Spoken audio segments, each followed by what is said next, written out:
On this episode of Outlook TV, an interview with Betty Ford. A Loving Spoonful's awesome race. DRAG book launch. And much, much more. Hello and welcome to Outlook TV. I'm Rebecca Wyman. And I'm Dan Doomshaw. Outlook TV is the queer news magazine show that brings you queer stories from coast to coast that matter the most. And we are coming to you in this episode from Commercial Drive in Vancouver. I love fall in Vancouver, and Commercial Drive is one of our favorite places. It's true. And the first story we're going to take you to is another one of our favorites. Connie Smudge covers Wiggle. That's right. Wiggle is a fashion show for wigs of all shapes and sizes. And let's find out what was in store for us at this year's Wiggle. Hi, ladies and gentlemen. This is your intrepid reporter, the unstoppable Connie Smudge, here in the West End, right before Wiggle 20. I'm so excited. I've got Michael Venus locked down. We're going to talk to him about everything that's coming up for Wiggle. Tell me everything, where you were, where you are, where we're going. Tell me everything. Oh, vey. That's a lot. Wiggle, when I first started it when I was 20 years old in Windsor, Ontario, my goal was to make it till 20. I knew that, I was influenced by Andy Warhol and The Factory, and I was influenced by John Waters and the Dreamlanders, and I really wanted to do something that, built community and was an event, a yearly event that would just grow and grow, and by the time I was 40, hopefully, I had made something with myself, and, that event would propel and become the event that it actually is now. Hello, amen. Ooh, girl. Yeah. Oh my gosh, kittens. East Vancouver has Wiggle 20. It is going to be spectacular. The House of Venus has hair, but not really hair. It's mostly art, and it's creativity overflowing. I want to show you. I've got interviews, I've got fashion, I've got hair, I've got jewels. Follow me, kittens.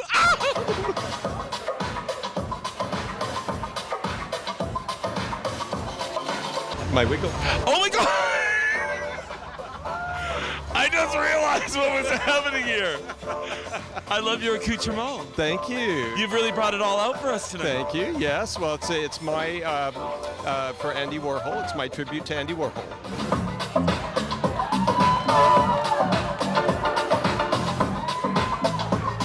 I love you being here. Thank you for your support. Are you excited about seeing all your girls? I am so excited about seeing all my girls tonight. Should I say all your curls? I love you. Thanks for coming out. I love you too. Mwah. I am so fab. Look at this. Look at this. Look at this. Look at that. I think you are Wiggle, honey. How are you? Well, I'm here with Barbarella Hair Salon. Oh, fabulous. Yeah, there's we love them. over there. Spectacular. So Wiggle 20, what does it mean to you? Art, theater, delicious everything that extravaganza. does. Tell me. Wearable art and movement art, I think. And letting me perform on stage. I've done Wiggle probably since its conception many years ago when I was a small, wee, young child of like 4 years old. They had me on stage doing acrobatics back then as well. I absolutely love it. It's an amazing, incredible art meets fashion, meets gorgeous people, meets talent, meets everything experience that can't be missed. I love Wiggle, and I love you.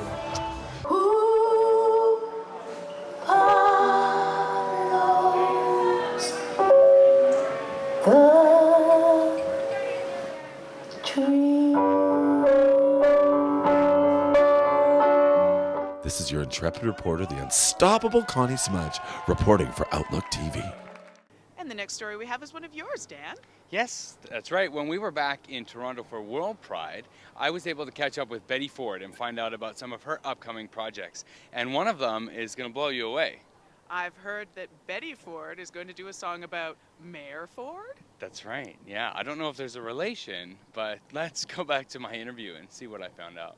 We are backstage with our all-access pass here, bringing you an intimate interview with Betty Ford. Hello.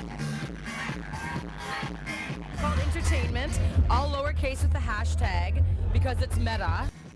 Michael Venus and I were up very late one night, being good boys and girls, but in a bit of hysteria, came up with, we needed a name for my new project, and I don't know how we came up with that, but it stuck. I met Ryan on a DJ gig, Dyslexia. We really got along DJing, and he told me he was experimenting with production. He told me he was experimenting with production. I'm experimenting with production. I went to his house to work on a remix for ProCon and he was a full-on producer. He had gone to school for it. He was a ninja. And I'm like, you're not flipping around. You're the real deal. And then I was like, you're mine. Because I needed a new project. And I'm working on producing music. I'm a DJ, but I don't have his skills. And Stinkman was awesome. Just geography and time. And it was, you know, I think we were a bit ahead of our time. So there's a lot of work and not a lot of, other than the fans, not a lot of infrastructure to support the project to keep going. So Betty Ford, what is next for you? What can your fans be looking forward to? So I'm really excited about entertainment. Our album's coming out in 2015. Puss in Boots, aka Laura Bailey, as featured vocalist on a few tracks. She'll also be a featured vocalist tonight live. Our album's called Music for Protests. And it's basically, the concept of entertainment is we're a queer punk electronic music sound system. So we're sort of paying homage or sort of taking our cues from groups like Massive Attack, Basement Jaxx, Groove Armada, who are like a producer collective that work with all different dancers and vocalists and other instrumentalists or other musicians. And that's what we want to do. So we're kind of the nucleus of the group, but we remixed Light Fires, Last of His Kind, the track that was dedicated to Will Monroe. That came out on iTunes on Thursday. We're working with Peaches. We did Board of Rob Ford with Peaches. And that album, so again, it's called Music for Protests, and that's dropping early 2015 on Awesome Independence Records, which is Andrew Awesome's label.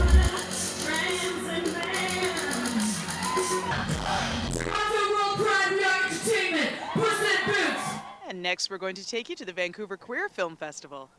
Gary brings us this story about changemakers, local queer artists who are using the power of documentary to change their communities.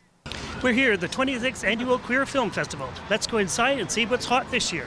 There's lots of opportunities to really catch great cinema, to understand and get a glimpse of what's happening in other parts of the world around LGBT issues, but then also to take an opportunity to connect with each other as we share a laugh, share a tear, share a drink at some of our receptions and parties that pepper throughout the festival.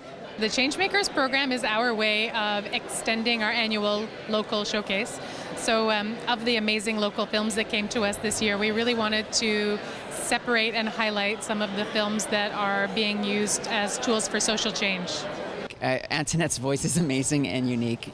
She really speaks to stuff she's been through, and you can sense a tenderness to it, a grittiness to it, but I feel like it's in a way that's it's just really open and giving to people. And although it might seem really raw at first, the more you listen to it, the more you realize such an amazing, resilient soul that's been through so much and is giving us this gift.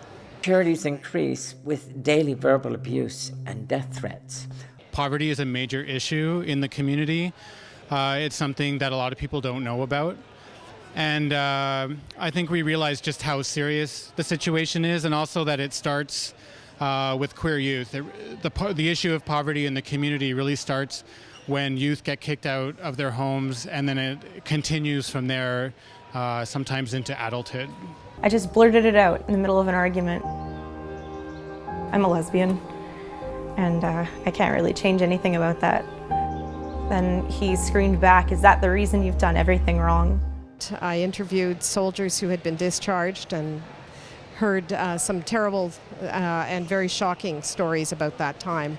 And that's how the film came to be. And the military really owns a lot of their life stories. And that's something that I discovered, that if they were ever to do memoirs, they would have to have their time in the military approved and vetted before they could have a book published. Homosexual activity.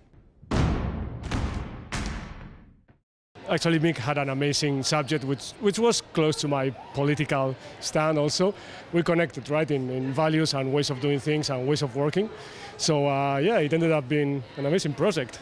Now, I should preface this with the fact that none of this seems like a queer film sort of issue. We're talking about urban farming and land politics, but of course the main subjects in our film are two queer women, and it just goes to show that many, many issues are queer issues, and wherever you find queers, you find issues. Wherever you find issues, there's queers working on them.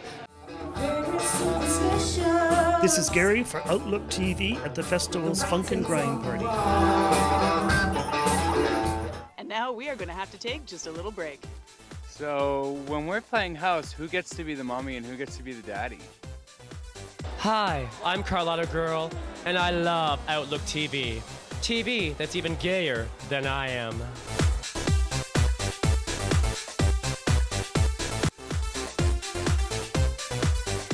Welcome back. You're watching Outlook TV. Our next story brings us out across Canada. As we bid farewell to summer here in Toronto, we welcome event season, and here's a few to look out for coming up. On Friday, September 12th at 6:30, EGAL Canada's 6th annual gala at the Ritz-Carlton Hotel. Proceeds go towards EGAL's new youth center, a housing support and crisis intervention center for LGBTQS youth in the GTA. Also check out their online campaign, Hear Our Story. Tuesday, September 27th, join the 519 for a celebration of community success with a complimentary barbecue presented by Fabernac, followed by their annual general meeting, and a screening of documentary Gen Silent to launch the 519's new long-term care program. October 7th, TD Canada presents the 20th annual Art with Heart auction, a fundraiser for Casey House at the Carlou. This year's collection can be seen at artwithheart.ca. And Saturday, October 11th, the Imperial Court of Toronto, Tycott celebrates 27 years of fun and fundraising with Coronation 28, a night of old school, dinner and gala at the Marriott Eaton Centre. We hope you do enjoy these events, and we'll see you here next month on Out Across Canada, Toronto. So Dan, what does DRAG spell? Drag. True that, and it is the name of the most glamorous book on earth. Wow, the most glamorous book on Earth? On earth. There's only one reporter to cover this story, Skylar Bear.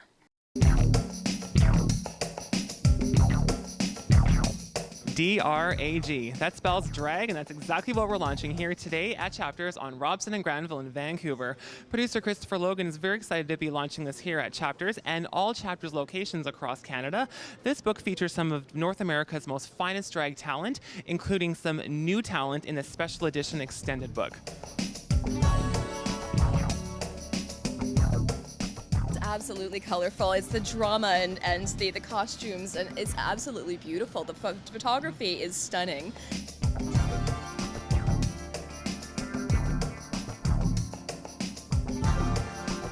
It makes me realize that being a woman is a performance, right? It is a performance, yes. I give you kudos. Yeah.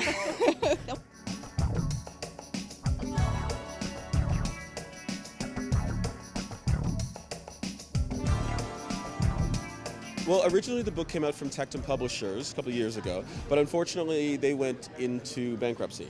So I ended up taking out a business loan, rescuing the distribution contracts, and we put the book back on the market this May with an additional 20 pages. And now it's under my own banner, a company called Book the Film, which is books that raise money for independent films. And now it's the first in a whole series of books. And hopefully we'll be able to continue to produce books that celebrate diversity that end up funding other art projects.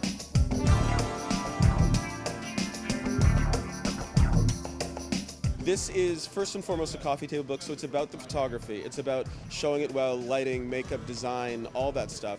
Because these are a lot of performers that if you see them locally, they're fantastic, but they're usually in a dim lit club, and you're never really in the right exact seat to see everything perfectly, because the clubs don't put that much money into lighting and stuff like that for a drag show, right? So this is seeing the best of the best at their best.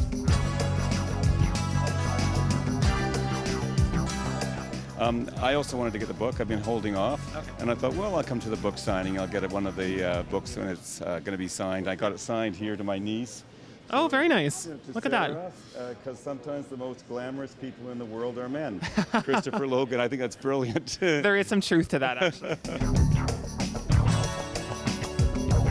We just got a launch in Europe for 17 different countries. It's available across the States and Canada, in the UK as well, and almost any bookstore you can order it in. It's in Chapters across Canada, in Barnes & Nobles across the US. You can get it on Amazon and all the online stores, but you can buy it direct from me at bookthefilm.com. Easy way to remember, books that raise money for films, so bookthefilm.com, and then more of the money goes directly to the film.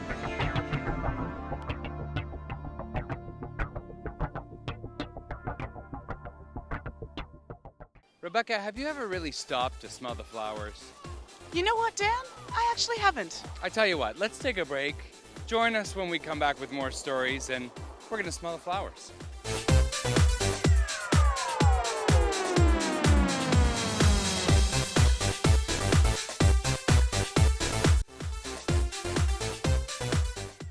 Welcome back. You're watching Outlook TV.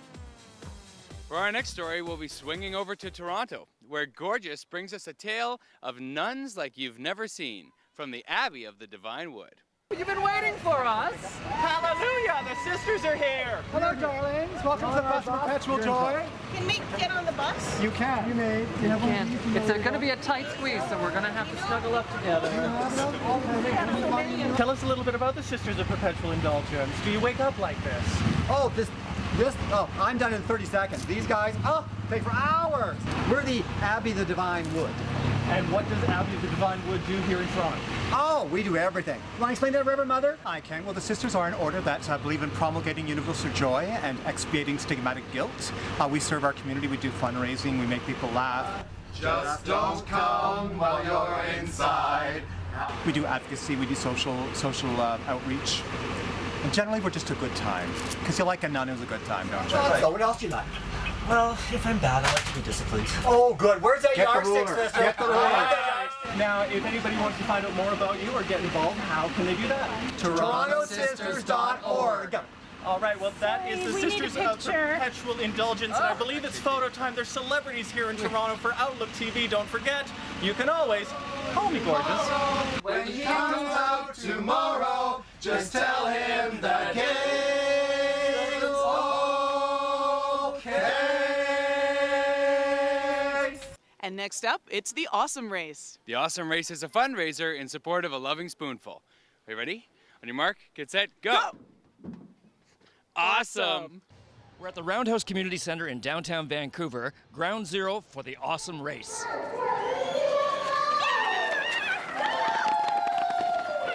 Now, for some of our viewers who don't know what the Awesome Race is, can you give us a little bit of background on how this all came about?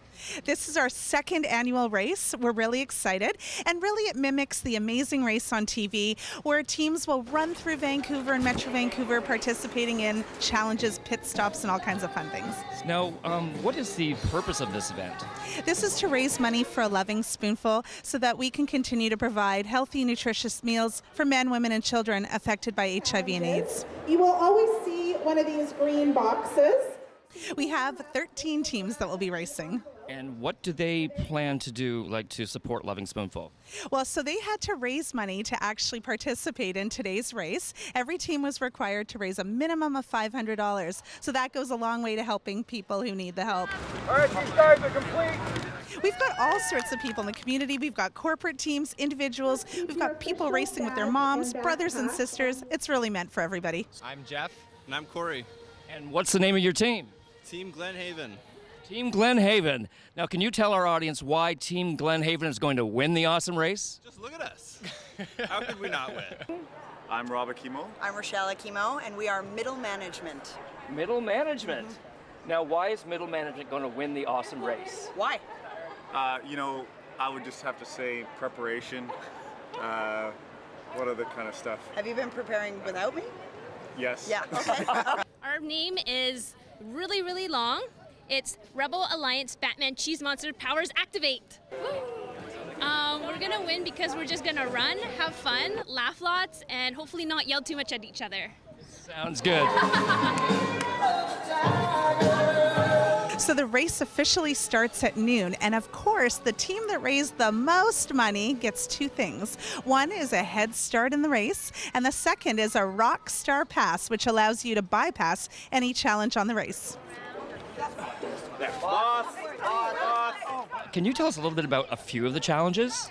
I can. We've got our very first one is right here on location at the Roundhouse Community Center, where teams are going to have to paint a Loving Spoonfuls logo using their nose. The second challenge is called the Beach Ball Relay, where teams will have to transfer 84 mini beach balls to each other and then not drop any, or else they go to the back of the line. The whole thing's a surprise from start to finish, basically. It really is. There's only 3 people that officially know the entire route for this race, because of course the grand prize is $2,400 cash. We're in the Awesome Race for a Loving Spoonful in downtown Vancouver. For Outlook TV, this is Angus Pratt. What's up next, Dan? Well, we're on Commercial Drive, and anything could happen. So why don't we spin the wheel and bring you this? Oh my goodness. Hi kittens, it's your intrepid reporter, the unstoppable Connie Smudge, right here at downtown Vancouver, the Lux Lounge. DJ Del Stamp is spinning some tunes for Joe Ford's tribute.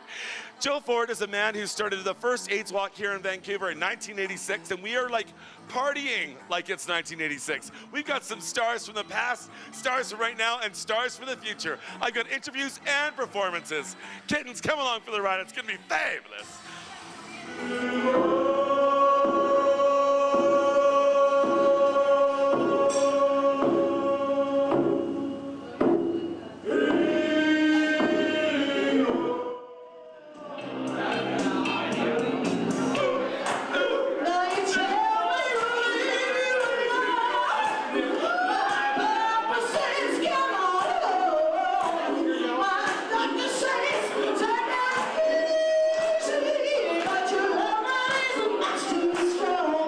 Oh my God, isn't this a wonderful night? Linda Eckes, tell me everything. You know what? This is gonna be the greatest night. Joe Ford from up above is smiling so much.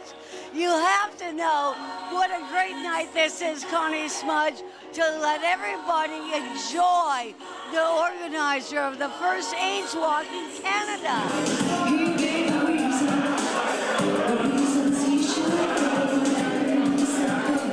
Tell me what this means to the community. Tell me what it means. Well, you know, it's very important with all of these complex medications. We got to raise money for all the things that are not covered for the people, for their quality of life, especially vitamins and anything for their quality of life. My name's Earl, and I knew Joe years and years ago, and I just wanted to come out and support him. Can you tell me some like fabulous little like snippet about Joe that would bring us to like the year 2013? Go ahead.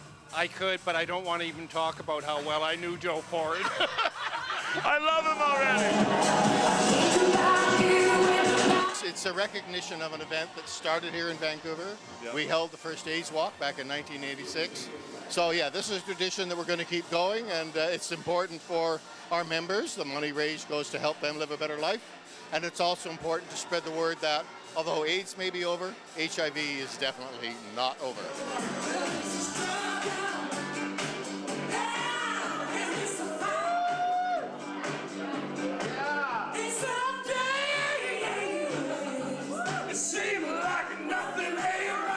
Condoms, safer sex practices, there are all sorts of ways to preventing contracting HIV. You really need to take care of yourself. Taking these medications is close to or akin to chemotherapy, and it's a lifetime regime. And it wears the body out too. Absolutely, and this is why the Complementary Community Health Fund, which the AidWalk supports, is so important to our members, because it gives them access to services, health services, wellness services that they normally can't afford. Losing everything is like the sun going down on me.